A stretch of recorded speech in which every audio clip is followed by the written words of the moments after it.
Okay, so wow, we've got some really interesting stuff to dive into today. Definitely fascinating material. Yeah, you guys sent us some excerpts from a narrative called The Silent Conquest.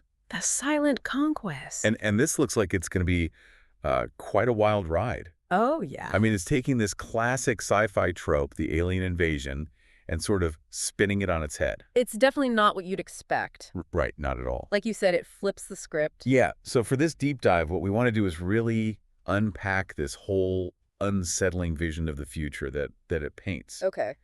It's set in 2053, and on the surface, it sounds like we've reached this peak of technological progress. Everything's shiny and new. Everything's going great. Right. But then, you kind of peel back the layers, and there's something much darker underneath. Yes. So we'll explore how this story really digs into our relationship with technology, what we even consider to be progress, and what it even means to be human in the face of all this. Those are the big questions. Yeah, and it all starts with this concept of a silent invasion. So forget the Hollywood explosions and the big spaceships. Right. This is something much more subtle, something that creeps up on you. It's insidious. Exactly, it is insidious, it is.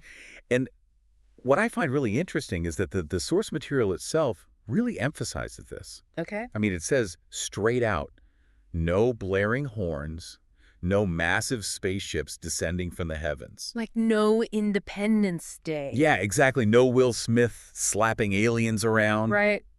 So whatever this entity is behind it all, it's not interested in a flashy, dramatic entrance, which really gets you thinking about their motives, you know? What are they really after? It makes you wonder. Yeah, and the first real sign that things aren't quite right isn't some massive attack or anything. Right. It's this weird phenomenon of widespread sleepwalking. Sleepwalking. Yeah, just people sleepwalking all over the place. And at first, it's written off as, some kind of viral outbreak, something we can understand. Yeah. Seems plausible at first. Makes sense, right? It fits into our existing worldview. Right, right. But the thing is, this explanation, it kind of allows the truly bizarre stuff to unfold under the radar. And I think that's the point. Yeah. The source material really highlights how we try to fit new information into our existing frameworks. Right. Even when those frameworks don't really work anymore. Exactly. We try to make sense of things based on what we already know. Exactly. And these incidents, they start in these small, isolated pockets, but then it just spreads. Like a virus. Yeah, across cities, states, countries even. Creating this creeping sense of unease. Yeah, a real sense of dread. That something isn't right. But nobody can quite put their finger on it. Yeah. Okay, so this is where Dr. Isabel Reyes comes in. Dr. Reyes. She's a neurologist, specializes in neuroplasticity. Right, the brain's ability to change. Exactly. The brain's amazing ability to rewire itself, form new connections throughout life. It's incredible what the brain can do. Yeah, totally. And it's her expertise in neuroplasticity that makes her realize that something much deeper is going on with these sleepwalkers. So she sees something others don't? Yeah, she's not just looking at the biological stuff, chemicals in the brain. Right. She's looking at the actual structure, the adaptability of the brain itself. Okay. And one thing that really stood out to me in the text was her observation about their eyes. Their eyes. It says they were blank, yet their movements were precise, deliberate. Huh. Almost like they were being controlled. Yeah, it's that contradiction that's so eerie. It's unsettling. Right. There's no awareness in their eyes, but their actions, they're purposeful. So it's not just a random, sleepwalking episode. No, it's directed. It's like something's guiding them. Exactly. Wow. And that's what leads her to this theory that their brains aren't just malfunctioning. Okay. They're being rewired deliberately and systematically, like a program being installed. Rewired. And here's where things get really interesting, really creepy. Okay, I'm listening. Isabel discovers this link between the sleepwalking and this revolutionary neural implant technology. Yeah, developed by a company called Synapse Corp. Synapse Corp. And these implants, they were marketed as this, next step in human evolution. The next big thing. Yeah, they promised this incredible leap forward in communication and connectivity. Like telepathy almost. Almost, yeah. And the scientist behind it, this Dr. Ethan Harrow. Dr. Harrow. He's brilliant, but maybe a little eccentric, a classic archetype. His own genius. Exactly. And, sometimes those revolutionary ideas, they have unforeseen consequences. That's often how these stories go. Right. And that's what seems to be happening here. Okay, so these implants, they're supposed to be this amazing tool for connection. Yeah. Breaking down communication barriers. But Isabel finds something else, something darker. She realizes they're not just enhancing our abilities. They're actually changing the way our brains work, fundamentally, at the core. Like rewiring the hardware itself. Exactly. And you mentioned neuroplasticity earlier, right? Right, the brain adapting. Well, that's the key here. These implants, they exploit that adaptability. They were designed to help our brains integrate new information, to learn and adapt seamlessly. Right. But the terrifying truth is that the signals driving this rewiring, they're not human. Oh, wow.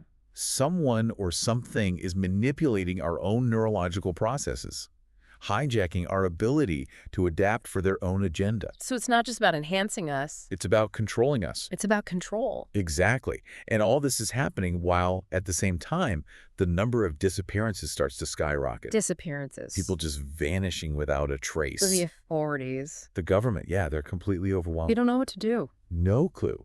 And they just keep offering these inadequate explanations, fueling even more panic. So people start to fill in the gaps themselves? Oh yeah, all sorts of conspiracy theories start popping up. Which is understandable, I mean. Of course, when people don't trust the official narrative, they look for their own answers. They try to make sense of the chaos. Yeah, and that can lead down some really dark paths. Definitely. But Isabel, she's not getting caught up in all that noise. She's focused. She's focused on the data. And she comes to this really chilling realization. Okay. The aliens, if you can even call them that, they're not these physical beings from outer space. They're not little green men. No, not at all. There's something far stranger. Okay. She realizes that they're a collective intelligence. It's a collective intelligence. Yeah, a network of consciousness, and they're using these neural implants as a back door into people's minds. Wow. And it's not a sudden invasion, it's this long game, this patient infiltration slowly spreading like a virus. So it's like they've been planning this for a long time. Yeah, it's like they understand human society so well that they know how to exploit our weaknesses. So how do they get so many people to adopt these implants? Well, that's the thing. Not everyone with an implant is instantly controlled. Okay. There's this underground resistance movement that forms.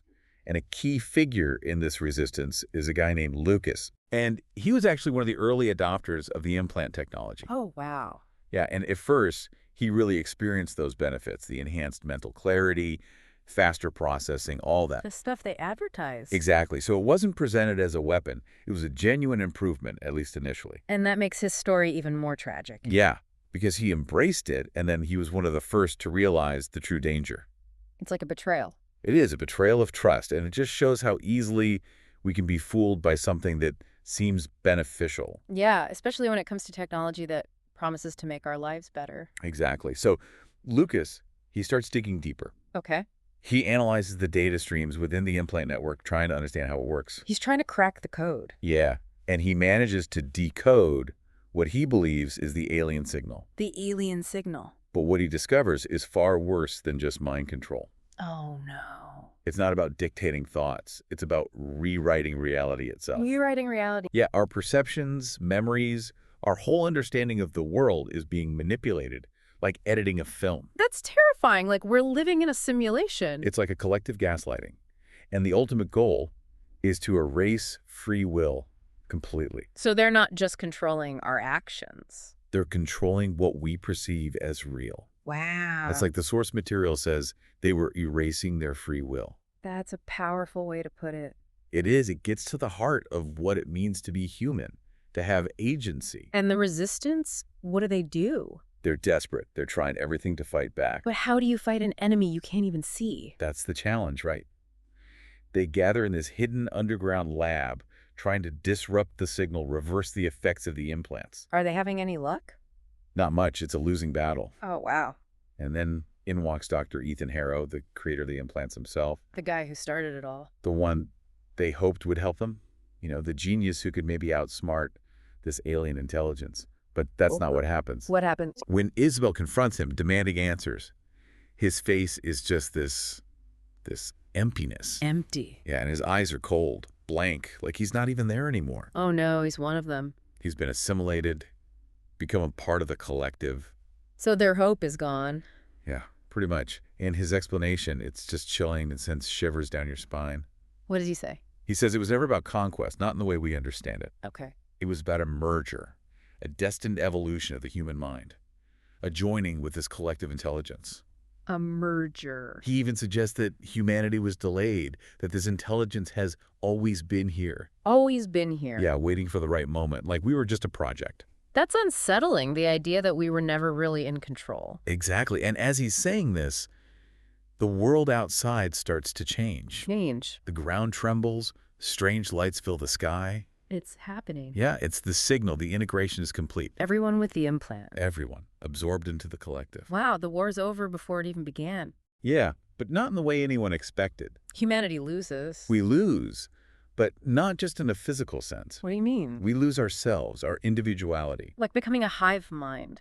In a way, yeah, the story ends with Isabel's perspective, her own thoughts dissolving, merging into this vast alien network. She loses her sense of self. Yeah, she becomes part of something much larger, but at what cost? The cost of her individuality, her identity. Exactly. And that's the haunting question the story leaves us with. Okay. Was this an invasion or some kind of forced evolution? It blurs the lines. It does. It makes you question everything, and it's that ambiguity that makes it so powerful. So it's not a clear-cut good versus evil story. No, it's much more nuanced than that. It's about the nature of consciousness, what it means to be human, the potential consequences of technological advancement.